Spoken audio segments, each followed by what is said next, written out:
جی ناظرین السلام علیکم، میرا نام ڈاکٹر عثمان نعیم ہے۔ میں ایک گیسٹرونٹالوجسٹ ہوں، یعنی معدہ جگر آنت کا اسپیشلسٹ۔ میں ایک اسسٹنٹ پروفیسر کے طور پہ کام کرتا ہوں۔ ہم کوشش کرتے ہیں کہ آپ تک جو بھی معلومات پہنچائے وہ سائنسی بنیاد پر ریسرچ سے ثابت شدہ ہو اور مستند ہو۔ آج کی ویڈیو بڑی پاورفل ہے اس لحاظ سے کہ ہم بہت سے حقائق سے پردہ اٹھائیں گے اور بہت سی جو متس ہیں ان کو توڑنے کی کوشش کریں گے۔ کیا آپ جانتے ہیں کہ 1960 میں جو ایوریج پاکستانی اور انڈین تھا اس کی عمر تقریباً 45 سے 46 سال تھی، اور اب وہ بڑھ کر تقریباً 65 سے 67 سال ہو گئی ہے۔ اس دوران ہماری عمروں میں تقریباً 20 سے 22 سال کا اضافہ ہوا ہے، یعنی ماڈرن سائنس اور میڈیسن نے ہماری عمروں میں 20 سے 22 سال کا اضافہ کر دیا۔ یہ بات بالکل اس چیز کے برعکس ہے جو عمومی طور پہ کہا جاتا ہے کہ دوائیاں کھانے سے اور علاج کرنے سے ہماری عمریں کم ہو گئی ہیں۔ آپ نے دیکھا ہوگا کہ پہلے چھوٹی عمر میں جو بچے پیدا ہوتے تھے ان میں شرح اموات بہت زیادہ تھی۔ بہت سے لوگ صرف سمپل جراثیم جیسے ٹائیفائڈ، ہیضہ، ملیریا اس کی وجہ سے جاں بحق ہو جاتے تھے، لیکن اب وہی بیماریوں کا علاج صرف ایک گولی اور ایک دوائی سے ہو جاتا ہے۔ یعنی کہ ایک چیز ہمیں سمجھنے کی ہے کہ ماڈرن سائنس کی وجہ سے لوگوں کی عمروں میں اضافہ ہوا ہے۔ یہ دوسرا فیکٹ اس میں یہ ہے کہ اگر اس ریسرچ اور اس مستند معلومات کو آگے نہ بڑھایا جائے تو ترقی کا عمل بھی رک سکتا ہے۔ مثال کے طور پر اگر آپ کو کہا جائے کہ صابن سے ہاتھ دھونے سے آپ کے ہاتھوں کی سکن کو کینسر ہو سکتا ہے تو آپ صابن سے ہاتھ دھونا چھوڑ دیں، یہ صرف ایک معلومات نہیں ہوگی، یہ سنسنی پھیلانے کا طریقہ نہیں ہوگا۔ اس کا اثر یہ ہوگا کہ لوگوں کی صحت پہ بھی اثر ہوگا۔ اگر آپ صابن سے ہاتھ دھونا چھوڑ دیں گے، کوئی اور کیمیکل یا کوئی اور جڑی بوٹی سے ہاتھ دھونا شروع کر دیں گے کہ جو کہ زیادہ ایفیکٹو نہیں ہوگی تو اس سے جراثیم پھیلیں گے۔ یہاں ایک بات بتانے کی ہے جو کہ بہت ضروری ہے کہ جب آپ کوئی انفارمیشن دے رہے ہوں اس کے لیے ضروری ہے کہ اس کے اوپر کیا ریسرچ ہوئی ہے اور اس کا ہمارے پاس کیا ڈیٹا ہے، وہ بڑی امپورٹنٹ بات ہے۔ خوراک کی مثال لے لیں، اگر ہم یہ کہہ دیں کہ فریج یا فریزر میں استعمال کی گئی خوراک آپ کی صحت کے لیے خطرہ ہے تو ہمیں یہ بات بالکل نہیں بھولنی چاہیے۔ جب سٹوریج کیپیسٹی نہیں تھی یا ہمیں خوراک کو سٹور کرنا نہیں آتا تھا تو لوگ قحط سالی سے مر جاتے تھے، لوگوں کے پاس خوراک میسر نہیں تھی۔ سائنسی ترقی کی بدولت جب ہم نے سیکھ لیا کہ خوراک کو کیسے سٹور کیا جاتا ہے یا فصلوں کو کیسے بچا کے رکھنا ہے کیڑوں سے، تو یہی وجہ ہے کہ ہمارے پاس موجودہ حالات میں خوراک وافر مقدار میں عمومی طور پہ موجود ہوتی ہے۔ بلو زونز کے لوگوں کی مثال لیں۔ بلو زونز ایسے زونز ہیں جہاں پہ لوگ 100 سے زیادہ سال زندہ رہتے ہیں اور اپنی صحت کو بھی بحال رکھتے ہیں اور اپنی ایکٹیویٹیز میں بھی پارٹیسپیٹ کرتے ہیں۔ بہت سی وجوہات ہیں اس کی، لیکن اس میں ایک خوراک بھی ہے۔ ہاں، وہ خوراک ایسی کھاتے ہیں جو ہول گرینز پر مشتمل ہے، جو لیگیومز پر مشتمل ہے، اور کچھ بلو زونز ایسے ہیں جو ایسی خوراک استعمال کر رہے ہیں جو اس کے بالکل برعکس ہوتی ہے۔ لیکن اگر اس پورے کنسیپٹ کو لیا جائے تو ہم نہایت ہی خوش قسمت ہیں اس لحاظ سے کہ ہم ایک بلو زون میں لیگیومز والی خوراک اور دوسرے بلو زون میں بلو بیریز والی خوراک جو ہے وہ ہمیں میسر آ سکتی ہے اگر ہم اسے کھانا چاہیں تو۔ اور یہ کس وجہ سے ممکن ہوا؟ یہ صرف اس وجہ سے ممکن ہوا کہ ہماری سٹوریج کیپیسٹی تھی۔ تو اس لیے متس اور وہ جھوٹی افواہیں جن کی بدولت چیزوں کے اوپر یا ہماری زندگیوں کے اوپر منفی اثرات ہونے کا خدشہ ہو، اس کے اوپر ہمیں ضرور بات کرنی چاہیے۔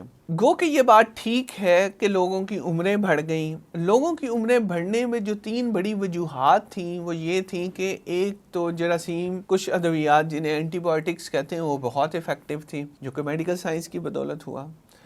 دوسرا، جو بچے بالکل پیدائش کے فوراً بعد مر جاتے تھے وہ ان کی زندگیاں بچنی شروع ہو گئیں۔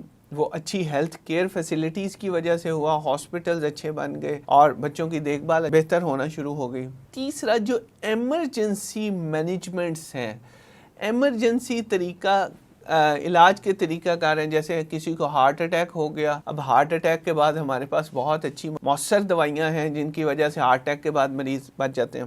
اس طرح فالج کے حملے کے بعد، اسی طرح جگر اگر کسی کا ختم ہو گیا تو لیور ٹرانسپلانٹ ہمارے پاس ایک آپشن ہے، گردے کسی کے خراب ہو گئے تو اس کی یہ ہم ڈائلسس کر سکتے ہیں یا گردہ تبدیل ہو سکتا ہے۔ تو اس کے علاوہ جنگیں کم ہو رہی ہیں اور باقی وجوہات ہیں جن کی وجہ سے ہماری عمریں بڑھ رہی ہیں۔ لیکن یہ بات یہاں پہ توجہ طلب ہے کہ عمریں بڑھنے کے ساتھ ساتھ شوگر، بلڈ پریشر، دل کے مسائل اور کینسر کے مسئلے بھی بڑھ گئے ہیں۔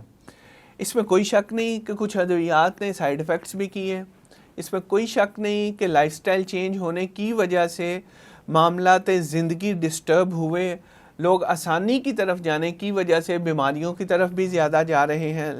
اور اس چیز کا اگر خلاصہ کیا جائے تو ماڈرن سائنس کی وجہ سے عمریں تو بڑھیں لیکن کچھ بیماریاں بھی بڑھ گئیں۔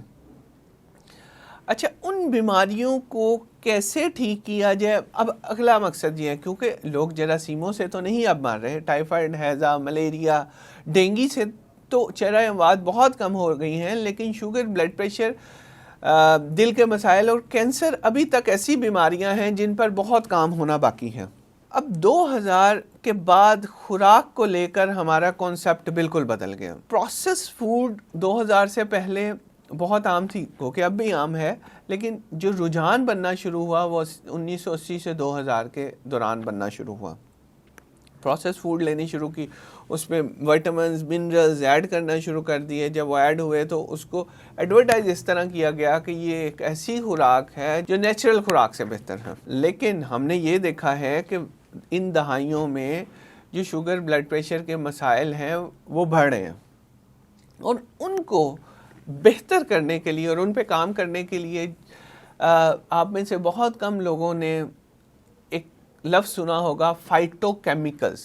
جس طرح ہم پروٹین، کاربوہائیڈریٹس، وٹامنز اور منرلز کی بات کرتے ہیں، اس طرح ایک بہت اہم کیمیکل ہے فائٹو کیمیکل۔ فائٹو کیمیکل ایک نیچرل کیمیکل ہے جو پودے اپنی بڑھوتری کے لیے اور خود کو زندہ رکھنے کے لیے استعمال کرتے ہیں۔ آپ نے دیکھا ہوگا کہ ایک گھر میں فلو کا وائرس اگر شروع ہوتا ہے تو گھر کے تقریباً تمام افراد میں پھیل جاتا ہے، لیکن 1 یا 2 بندے ایسے بچ جاتے ہیں جنہیں وائرس نہیں ہوتا، اور عمومی طور پر وہ نزلہ زکام یا چھوٹے وائرس سے بچ پاتے ہیں۔ اسی طرح کچھ خاندان میں ایسے لوگ ہوتے ہیں جنہیں بیماریاں کم ہوتی ہیں یا نہ ہونے کے برابر ہوتی ہیں۔ کرونا کے دنوں میں ہم نے دیکھا کہ تقریباً سب لوگ ہی کرونا کی لپیٹ میں جب تھے، تب بھی کچھ لوگ ایسے تھے جنہیں کرونا کا وائرس نہیں ہوا۔ بیماری سے لڑنے کے لیے جو آپ کی صلاحیت ہوتی ہے اسے امیونٹی کہتے ہیں، یعنی کہ قوت مدافعت۔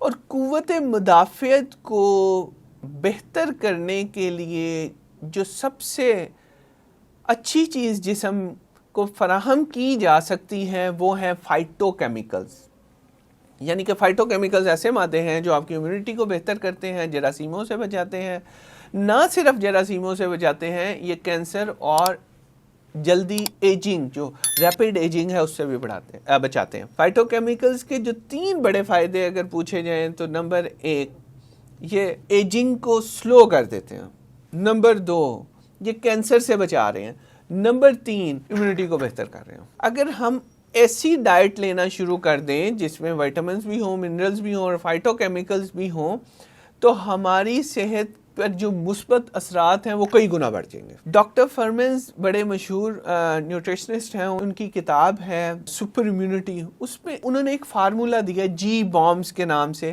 کہ اگر ہم یہ والی خوراکیں لے لیں تو ہماری تقریباً ساری ضروریات پوری ہو جائیں گی۔ اگر اس کا سادہ سا اصول بتایا جائے تو وہ یہ ہے کہ خوب سبزیاں کھائیں اور ہری بھری سبزیاں کھائیں، جتنا سبزیوں میں رنگ زیادہ ہوگا اتنے فائٹو کیمیکل زیادہ ہوں گے۔ لیکن گرین ویجیٹیبلز جیسے ہیں پالک ہے، میتھی ہے، پودینہ ہے، اس طرح لیگیومز ہیں جیسے مثال کے طور پہ لوبیا ہے، پیاز ہیں، مشرومز ہیں، سٹرابریز ہیں، چیا سیڈز ہیں، فلیکس سیڈز ہیں. اگر یہ جتنی زیادہ مقدار میں لیں گے اتنے ہمیں فائٹو کیمیکلز زیادہ ملیں گے، اور جتنے فائٹو کیمیکل زیادہ ملیں گے ہماری ایجنگ سلو ہوگی، ہمیں کینسر سے بچا جائے گا، اور ہماری عمر ایک تو بڑھے گی اور دوسرا صحت مند عمر ہوگی. ادھر ایک جو سب سے امپورٹنٹ بات یہ ہے ایز اے گیسٹرونٹالوجسٹ میں آپ سے شیئر کرنا چاہوں گا کہ ان میں سے کون سی چیزیں ایسی ہیں جو اگر لی جائیں تو آنت کا کینسر نہیں ہوگا. اگر آپ آنت کے کینسر سے بچنا چاہ رہے ہیں جو کہ بہت زیادہ بڑا ہے ہماری قوم میں اور ورلڈ وائڈ پوری دنیا میں آنت کا کینسر بہت زیادہ بڑھ رہا ہے، لیکن پاکستان میں اس کی شرح کافی زیادہ ہوتی جا رہی ہے کیونکہ ہمارے پاس اس طرح اسکریننگ بہت زیادہ مؤثر انداز میں نہیں ہو پا رہی، اس لیے آنت کا کینسر بہت بڑھ رہا ہے. ہم کون سی خوراک لیں کہ آنت کا کینسر نہ ہو؟ اس کے لیے ناشتے میں 1 چمچ چیا سیڈز لیں اور مغرب کے ٹائم 2 چمچ اسبگول لیں. یہ 2 چیزیں اپنی زندگی میں ایڈ کر لیں، فائبرز. اس کے ساتھ ہمیں فروٹ سیلڈ یا رنگ برنگی سلاد جس میں لوبیا بھی ہو، جس میں بند گوبھی بھی ہو، اسے چینج کرتے رہیں. رنگ برنگی سلاد آپ نے دوپہر کے کھانے سے تقریباً 1 سے 1.5 گھنٹہ پہلے لینی ہے. صبح چیا سیڈ ہو گئی، شام کو اسبگول ہو گیا، دوپہر کو کھانے سے 1.5 گھنٹہ پہلے سلاد ہو گئی، اور رات کو سوتے ہوئے 2 انجیر یہ آپ نے لینا. اگر آپ یہ والی خوراک لے لیں گے، یہ ہائی فائبر ڈائٹ ہے، اور ہائی فائبر ڈائٹ آپ کو اس میں ایک تو ہائی فائبر ہے اور اس کے علاوہ اس میں فائٹو کیمیکلز بھی ہیں، اور تیسری بات یہ ہے کہ یہ آپ کی نظام انہضام کو بھی بہتر کرے گی، قبض سے بھی بچائے گی، اور سب سے بڑی بات اس سے آپ آنت کے کینسر جیسے موذی مرض سے بچ سکیں گے. دوبارہ آپ کے لیے ایک دفعہ بتاتا ہوں. صبح اٹھیں، چیا سیڈ کھا لیں، ایک رات کو بھگو کے رکھ دیں، صبح اسے کھا لیں. 11 بجے سبزیوں کی ایک پلیٹ کھائیں جو سلاد ہو، رنگ برنگی ہو، ہری بھری ہو، لال ہو. اس کے بعد مغرب کے ٹائم 2 چمچ اسبگول کے لے لیں، رات کو 2 انجیر لے لیں اور 2 زیتون کے چمچ لے لیں. اس سے آپ آنت کے کینسر سے بھی بچ جائیں گے اور آپ کا نظام انہضام بھی بہتر ہو جائے گا. جی بہت شکریہ آپ کا. اگر کوئی کوشچن ہو، کوئی بات ہو، کومنٹس میں ضرور لکھیں، پوچھیں. جن ٹاپکس پر آپ چاہ رہے ہیں کہ ہم ویڈیوز بنائیں وہ بھی ہمارے ساتھ شیئر کریں. بہت شکریہ آپ کا. اللہ حافظ.